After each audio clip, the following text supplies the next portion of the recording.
Falar sobre a morte não é algo fácil. O tema é carregado de emoções que se misturam a decisões práticas que devem ser tomadas em um momento de profunda dor e impotência. É uma experiência que mexe com as mais íntimas emoções de quem enfrenta a perda de um ente querido. E é nesse contexto que surge a tanatologia, um campo de estudo relativamente novo que se dedica a desvendar os aspectos da morte.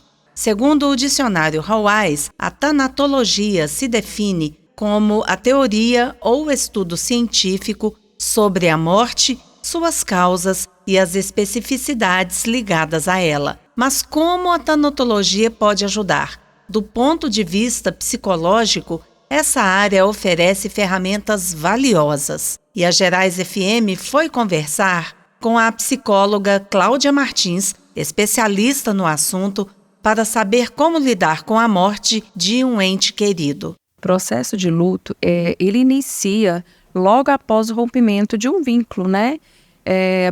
Um vínculo pode ser tanto por morte, uma perda significativa, perda de algo ou de alguém.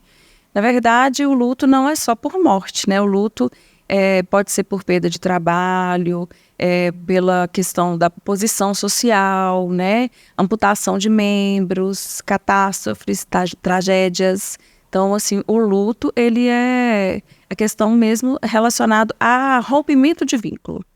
Agora, você falou aí de catástrofes e tragédias. O país está vivendo, né, uma catástrofe e trazendo isso para a situação que o Rio Grande do Sul está vivendo, o que você diria sobre o que está acontecendo lá? Então, Priscila, a gente está vivendo um luto coletivo, né? Na verdade, sempre quando tem essas tragédias, é um luto coletivo, todo mundo fica triste com a situação, mas para aquelas pessoas que estão vivenciando, imagina as perdas para elas, né? São ali pessoa que construiu seu patrimônio durante toda a vida, perderam memórias, lembranças foram embora com aquilo ali, né? Não foram só bens materiais, lembranças foram adquiridas com aquilo tudo. Então, assim, para aquelas pessoas, a gente imagina como deve ser a situação delas, mas assim, só ela mesma que está passando que vai enfrentar aquilo, porque logo, logo, cada um vai seguir a sua vida, né? E eles? Como que vai ser essa reconstrução, né? Vai precisar de muito apoio, muita ajuda. Na verdade, assim, o luto não é uma doença. Ele é um processo diante de uma perda. Então, a gente precisa cuidar desse luto, né? E existem vários tipos de luto. Agora, é importante, você acabou de falar, né, que é importante viver esse luto. Mas e quando ele se prolonga? Qual seria um tempo certo para viver esse momento? Até existe uma questão que eles perguntam assim, o luto termina? Na verdade, isso é muito relativo. O luto depende de como que foi o vínculo com esse algo, esse alguém que você perdeu, né? Como que foi essa relação de apego com isso? Então, vai depender muito disso e como que você vai conseguir enfrentar. Eu gosto muito até de citar a doutora Ana Cláudia. Ela fala que quando você tem uma morte, é como você entra em uma caverna. Então, essa caverna, você vai cavar essa caverna, que seria o processo do luto. Ali todos os dias, né, você vai cavar a saída, porque para trás não tem como você voltar, porque a pessoa não vai estar lá mais, né? E aí essa saída, ela vai ser diferente. Você vai se adaptar àquilo lá, né?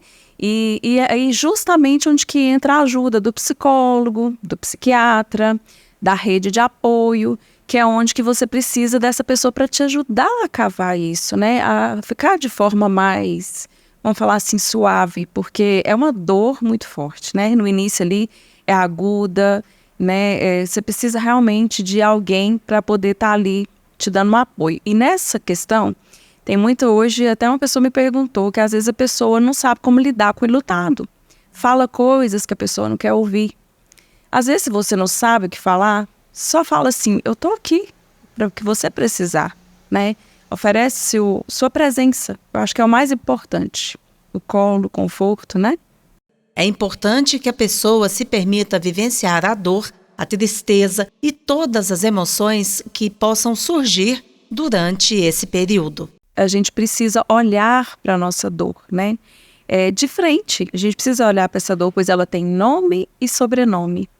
E quando reconhecemos esse sofrimento, quando a gente olha para isso, ele se encolhe, né? Na verdade, quando a gente nega o sofrimento, é como se ele se apoderasse da nossa vida inteira. Então, se permita ser cuidado, né? Deixa que as pessoas te ajudem e te acolhem durante essa dor e esse sofrimento.